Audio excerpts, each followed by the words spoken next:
Ya, saya sangat saya sekarang juga senang nih dengerin sharing ini. Mungkin untuk informasi ya, eee, seminar sharing ini sangat, mmm, mendapat saya mendapat masukan banyak mengenai, orang tua yang sangat senang, dengan sharing-sharing ini. Mungkin, bisa membuat, oke, apa yang kita lakukan masih belum kalau dibandingkan dengan mungkin mamanya Ayah, mungkin Evi, mamanya Devon, mamanya, Alinda. Nah, semua yang dilakukan itu, oh iya ya, saya masih belum melakukan seperti itu, satu. Kalau orang tua yang mungkin, merasa, "Aduh hidupku udah cukup susah." Kalau begitu mendengar itu, wow, saya belum membayangkan hidup saya susah seperti ibu sendirian menghadapi anak itu Iya. sangat sekali nggak ada yang support ya, secara mental juga Iya, sulit betul. ya.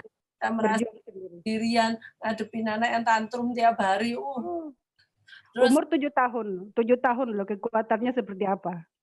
Ibu sekarang mungkin makin kuat nih setelah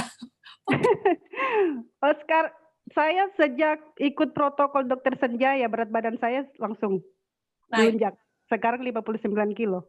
Wow, Tadinya dari tadi dari 52 kilo ke, Ayham Diet itu turun sampai 45 kilo.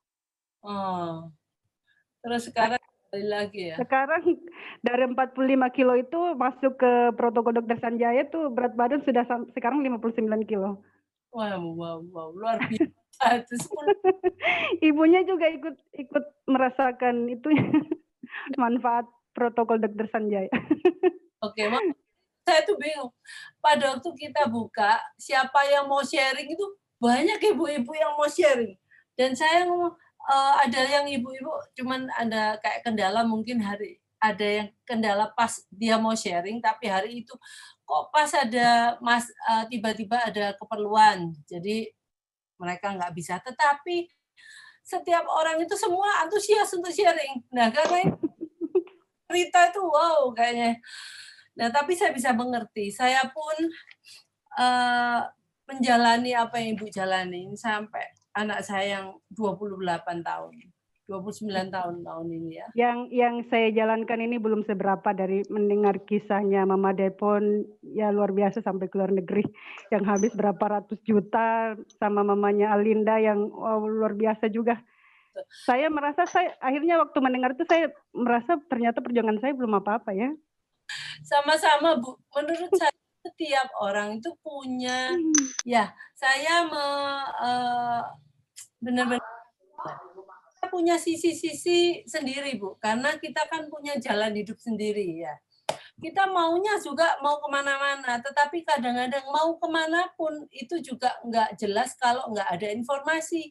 Iya, Seperti kalau kita ke Amerika, Amerika yang sebelah mana, mau ke kota apa, kan harus ada informasi. Nah, Ibu memang tidak diberikan informasi itu, tetapi bagaimana Ibu menghadapi Ayham sendirian itu saya kepikir. Mungkin orang tua di sini juga kepikir semua karena anak saya udah menjalani anak anak saya udah 29 tahun dan saya tahu bagaimana kalau anak-anak itu tantrum. Apalagi Ibu ngomong 2 kali tantrumnya. Setelah minum obat, heeh, oke, setelah nggak minum obat tantrumnya 2 kali. oh 2 Oh, kali lipat. Dan, sekedar informasi saya tidak lama ke Kendari itu saya hamil. wah, Jadi saya menghadapi Ayham dalam kondisi kacau balau itu tuh dalam keadaan hamil. wow, Dalam keadaan hamil. Jadi saya pernah patah tulang karena sedang bergulat dengan dia, saya jatuh dari tangga. Saya nah, pernah nyaris keguguran juga karena bergulat sama dia, ditendang sama dia. Jadi, dalam keadaan hamil saya menghadapi itu. oke Ya, melahirkan. Punya anak kecil, bayangkan punya anak kecil, anak saya tantrum tuh, oke. gimana model. Anu, luar biasa. Ibu-ibu ini ibu yang saya udah 3 orang udah mendengar saya udah wow. Kita kembali ke ibu yang keempat ya, dengan mamanya Ibu Asrah ya, anak Mahira. Tolong dicarikan Ibu Asrah mana ya? Dari tadi Iya, kok Bu, sudah saya unmute. mana ya? Bisa ada bisa dihubungi atau gimana ya? Ini udah nggak Sudah ada. bergabung, Bu. Sudah saya unmute juga. Silakan Ibu Asra. Iya, Oh, Ya, sudah, Bu. selamat sore Bu Mingse. iya Bu Asra, bisa mulai ini udah ke connect. Ibu Asra bisa sharing walau tanpa video kok, video nggak ada, nggak apa-apa, suara aja Bu Asra. Oh iya, Oke, iya. Bu Asra. Terima kasih Bu Mingse dan tim Mata Hati memberikan waktu untuk kami untuk sharing. Aduh, saya dengar ini Mama Devon, Mama Alinda, dan Ayhan, aduh saya tidak tahu berkata-kata, super sekali mereka perjuangannya untuk anak-anak. Kalau untuk Mahira, Bu, saya mulai dari awal saja, bayinya itu dia lahirnya normal. Lahir normal, terus pada saat lahir itu ASI saya sedikit, jadi saya berikan sufor. Sampai usia 2 tahun lebih, dia sufor terus. Terus dia itu umur 0 bulan sampai 8 bulan itu seperti anak biasa. Dia panggil ibu, panggil ayah. Tapi setelah waktu itu umur 3 bulan, kebetulan saya kan kerja, Bu. Jadi saya masukkan ke playgroup. 3 bulan usianya Mahira, saya masukkan ke playgroup selama 3 bulan. Tapi saya lihat perkembangannya anak saya itu tidak terlalu bagus. Jadi biarlah saya saja yang rawat. Sambil tiap hari saya bolak-balik bawa ke kantor. Di situ mungkin kesalahan saya, di usia 8 bulan itu saya memberikan gadget. Dia nonton, terus nonton. Saya kerja, dia nonton. Pokoknya saya kasih nonton mau sampai di sekolah, sampai di kantor, nonton. Pulang rumah juga pun begitu, nonton terus nonton. Pas usia 2 tahun itu ada teman di kantor. Ini Mahira katanya kalau dipanggil tidak balik-balik. Coba kalau menyanyi, pasti dia balik. Teman itu menyanyi, terus Mahira balik. Tuh tidak apa-apa, anak saya tidak apa-apa. Tapi lama-lama teman-teman, coba kamu bawa terapi saja, siapa tahu ini ada kelainan, saya bilang. Tapi tuh dia menyanyi. Mahira ini tipe anak yang suka menyanyi, Bu. Pokoknya menyanyi terus. Menyanyi. Suka dengan lagu-lagu. Itu lagu-lagu yang anak-anak di YouTube itu hampir semuanya dia hafal. Terus karena saya dengar keluhan-keluhan teman-teman bilang begini begitu, 2 tahun setengah itu Mahira saya masukkan ke sekolah, ke playgroup. Di playgroup itu bu gurunya memang bilang Mahira ini memang tidak mau berteman dengan teman-temannya. Dia itu bernyanyi sendiri, pergi menyendiri, bernyanyi sendiri, Bu. Pokoknya tidak mau berteman. Sampai pernah ini kan kalau mau masuk kelas mereka berbaris dulu di depan. Nah, mereka diajarkan lagu-lagu anak-anak. Dia sambil tutup telinganya berteriak, jangan, begitu ganti-ganti. Terus ada ibu-ibu yang kenapa itu Mahira. Terus gurunya bilang, dia itu autis. Aduh, sakit sekali hati saya, Bu, sakit sekali. Bilang anak saya autis. Aduh, tapi saya sabar saja. Lama-lama kami sering bawa bermain, pas sampai di tempat les kakaknya dia ikut. Tapi dia kerjanya lari, pokoknya enggak mau diam, Bu. Lari terus, lari. Terus ada mama temannya kakaknya itu bilang, itu adiknya itu Mahira, memang dia enggak mau tenang kah lari terus?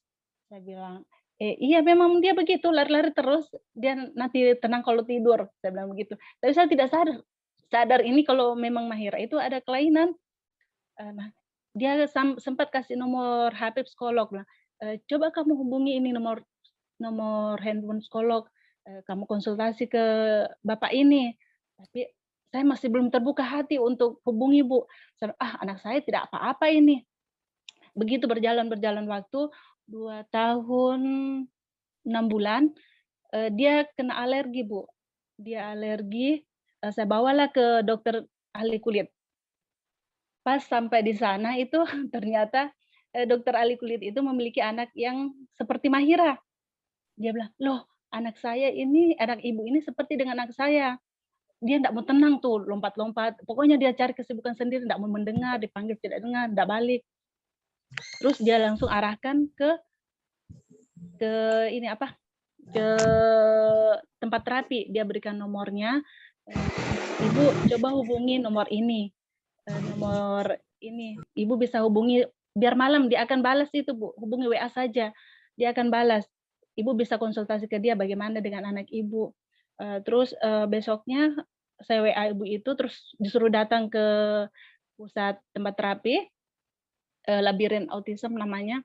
Saya ke sana sama beliau diobservasi, ternyata memang anak saya Mahira itu harus memang dia butuh terapi perilaku. Terus saya bilang, "Ada apa dengan anak saya? Apa memang dia ada kelainan?" Dia bilang, "Kita lihat dulu, Bu, kita pantau dulu selama 3 bulan. Kalau memang dia enggak ada perubahan, ya Ibu lanjut terapi saja." Tapi dia menawarkan tes Ashira, Bu. Dia menawarkan tes Ashira, tapi saya takut, tes apa itu? Di situ mau lihat di tingkat alerginya, Bu. Tapi enggak apa-apa ya? Nah, lebih bagus kata, tapi saya belum belum terbuka untuk mau tes itu. Lama-lama terapi, pas sampai bulan Mahira terapi perilaku itu 2019 bulan 1 sampai bulan 2 2020 pas itu langsung COVID. Akhirnya berhenti. Tiap malam itu Mahira pas corona itu pokoknya gangguan tidurnya semakin meningkat, Bu. Kalau malam itu dia selalu tidur, habis itu malamnya bangun lagi, nyanyi, lompat-lompat, pokoknya berteriak-berteriak begitu. Aduh, kadang saya menangis lihat kenapa dengan anak saya. Pas ketemu dengan ini ibu-ibu, kan ada Forkasi di Kendari, ketemu dengan ibu-ibu, konsultasi cerita-cerita masalah tes Ashira itu ternyata memang bagus. Pokoknya saya usahakan untuk anak saya ini tes Ashira. Ternyata pas keluar hasilnya itu memang Mahira brain alergi. Terus kenapa harus selama Mahira kenapa harus saya pilih terapi biomedis protokol Dokter Ali, karena memang dalam hati saya itu, wah ini memang bagus untuk anak saya, cocok. Yang terutama itu Bikomnya, Bu. Saya tertarik dengan Bikom. Pertama Bikom. Saya tertarik sekali dengan Bikom itu. Tapi kata Dokter Sofian, saya konsultasi ke Dokter Sofian, katanya, "Bu, kalau mau Bikom itu lebih bagusnya suplemen dulu." Kata begitu. Aduh, bagaimana ya? Apa suplemen itu aman untuk anak-anak, apalagi anak saya ini masih kecil, masih 2 tahun lebih. Terus insya Allah aman, Bu, ini kan herbal. Terus bagaimana dengan ginjal? Pokoknya banyak pertanyaan, Bu, banyak yang mengganjal. Tapi dengar-dengar ibu-ibu bilang, bagus begini. Terus yang suplemen itu banyak perubahan-perubahan. Akhirnya saya cobalah untuk suplemen Dokter Ali. Ternyata setelah suplemen ini Mahira sangat banyak perubahan, Bu. Mulai dari BAB-nya, Bu. Dulu kan BAB-nya kayak tai kambing begitu. Sekarang sudah bagus seperti orang normal. Terus tidurnya juga bagus, perilakunya dulu kan sering nyanyi-nyanyi sendiri, Bu, lari pokoknya menyendiri terus menyanyi sendiri. Sekarang sudah tidak pernah nyanyi-nyanyi. Sekarang lebih sering ajak kita bicara. Pokoknya banyak perubahan selama mengenal protokol Dokter Ali ini. Makanya saya semangat sekali pada saat bilang, siapa yang mau sharing? Saya pikirannya mau sharing ke Dokter Ali-nya, saya bilang, "Saya ingin ucapkan terima kasih banyak, Dok, atas pokoknya waktunya tiap satu memberikan informasi-informasi pada kami. Terima kasih banyak untuk semuanya telah memberikan kebaikan untuk kami, anak-anak kami." Ibu suplementasi aja waktu itu kan Bikom memang kita kan nggak bisa langsung ya. Jadi Ibu Iya, Bu. melakukan suplementasi lumayan agak lama ya. Terus habis itu Bikom baru ada di Kendari sebulan apa ya, saya lupa. Tahun lalu. Bulan 12 ya? Bukan bulan 7 ya? bulan 7 kalau tidak salah di sini Bikom. Jadi setelah ini Ibu udah mengikuti Bikom juga dari Dokter Ali? Iya Bu, iya sudah. Karena memang saya dari awal itu saya lebih tertarik ke Bikom sebenarnya dari suplemen itu. Terus sekarang melakukan suplementasi dan Bikom Ibu? Iya, iya Terapi. Bu. Ditambah Bikom ada nggak perubahan yang lain lagi? Karena memang setahu saya tuh Bikom itu tidak bisa menggantikan suplemen, suplemen juga nggak bisa menggantikan Bikom. Mereka punya yang Keterikatan. sendiri-sendiri fungsinya gitu ya, nggak bisa menggantikan gitu. Nah, saya pengen tahu kalau Ibu mungkin setelah Bikom apa yang kira-kira setelah suplementasi, habis itu Bikom apa yang Ibu lihat ada perubahan ya?